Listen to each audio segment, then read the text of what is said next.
আপোষহীন নেত্রী বেগম খালেদা জিয়া আর নেই। জিয়াউর রহমানের কবরের পাশে দাফন করা হতে পারে খালেদা জিয়াকে। খালেদা জিয়ার মৃত্যুতে প্রধান উপদেষ্টার শোক।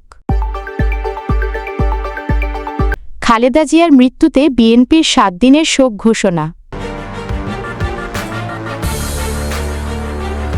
বিএনপির চেয়ারপারসন ও সাবেক প্রধানমন্ত্রী খালেদা জিয়া আর নেই। মঙ্গলবার ভোর 6টায় তিনি ইন্তেকাল করেছেন। বিএনপির মিডিয়া সেল ও দলটির ভেরিফাইড ফেসবুক পেজে প্রকাশিত পোস্টে মৃত্যুর খবর নিশ্চিত করা হয়। সেখানে জানানো হয় ফজরের নামাজের পরপরই তিনি শেষ নিঃশ্বাস ত্যাগ করেন। বিএনপি চেয়ারপারসনের প্রেস উইং জানায়, খালেদা জিয়ার ব্যক্তিগত চিকিৎসক ও দলের জাতীয় স্থায়ী কমিটির সদস্য অধ্যাপক ডা. এ.জেড.এম জাহিদ হোসেন তার মৃত্যুর বিষয়টি নিশ্চিত করেছেন। মৃত্যুকালে রাজধানীর এভারকেয়ার হাসপাতালে উপস্থিত ছিলেন তার জ্যেষ্ঠ ছেলে ও বিএনপির ভারপ্রাপ্ত চেয়ারম্যান তারেক রহমান, পুত্রবধূ ডা. জুবাইদা রহমান, নাতনি জাইমা রহমান সহ পরিবারের সদস্যরা।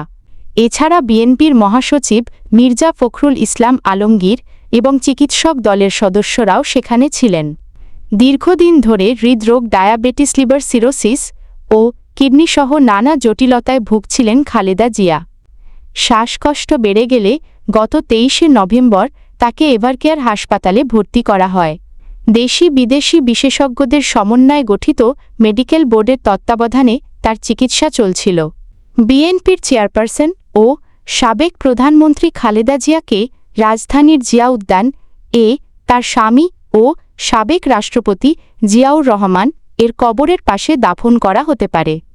বিএনপির স্থায়ী কমিটির সদস্য সালাহউদ্দিন আহমেদ জানান, খালেদা জিয়ার জানাজা আগামীকাল বুধবার রাজধানীর মানিক মিয়া অ্যাভিনিউতে অনুষ্ঠিত হতে পারে।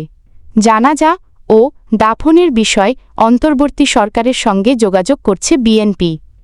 দীর্ঘদিন ধরে নানা শারীরিক জটিলতায় ভুগছিলেন খালেদা জিয়া।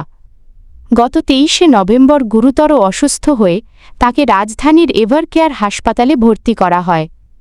1 মাসের বেশি সময় চিকিৎসাধীন থাকার পর আজ মঙ্গলবার ভোর 6টার দিকে তিনি ইন্তেকাল করেন। মৃত্যুকালে তার বয়স হয়েছিল 80 বছর।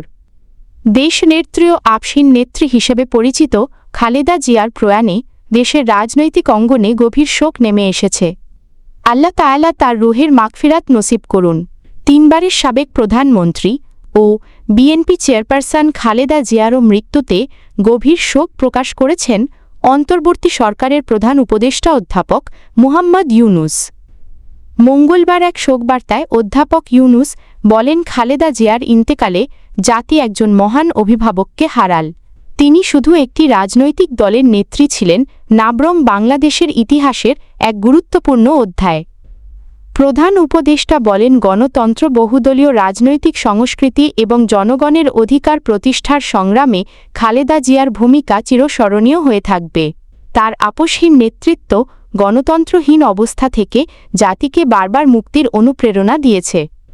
রাজনৈতিক মতপার্থক্য থাকা সত্ত্বেও তিনি বলেন, খালেদা জিয়ার দীর্ঘ রাজনৈতিক জীবন গণমুখী নেতৃত্ব ও দৃঢ় মনোবল দেশ ও জাতির জন্য পথনির্দেশক ছিল।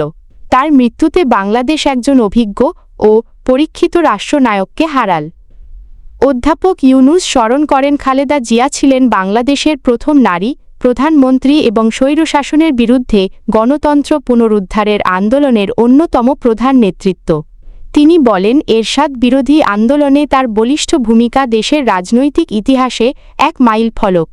সাবেক প্রধানমন্ত্রী ও বাংলাদেশ জাতীয়তাবাদী দলের বিএনপি চেয়ারপারসন খালেদা জিয়া ইন্তেকাল করেছেন।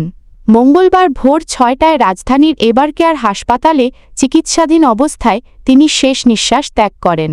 মৃত্যুকালে তার বয়স হয়েছিল 80 বছর। খালেদা জিয়ার মৃত্যুতে বিএনপি সর্বোচ্চ শোক প্রকাশ করে 7 দিনের শোক কর্মসূচি ঘোষণা করেছে। মঙ্গলবার সকালে এভারকেয়ার হাসপাতালে এক ব্রিফিংয়ে দলের সিনিয়র যুগ্ম মহাসচিব রুহুল কবির রিজভী এ তথ্য জানান। তিনি বলেন, 7 দিনব্যাপী বিএনপির সব কার্যালয়ে কালো পতাকা উত্তোলন করা হবে। এ সময় নেতাকর্মীরা কালো ব্যাজ ধারণ করবেন এবং দোয়া মাহফিলের আয়োজন করা হবে। গুলশান কার্যালয় ও নয়াপল্টনের কেন্দ্রীয় কার্যালয় শোক বই খোলা থাকবে। রুহুল কবির রিজভী আরও জানান, খালেদা জিয়ার জানাজা ও দাফনের বিষয় সিদ্ধান্ত হলে তা আনুষ্ঠানিকভাবে জানানো হবে। দেশের রাজনৈতিক অঙ্গনে শোকের ছায়া নেমে এসেছে। আল্লাহ তায়ালা মরহুমাকে জান্নাতুল ফেরদৌস নসিব করুন।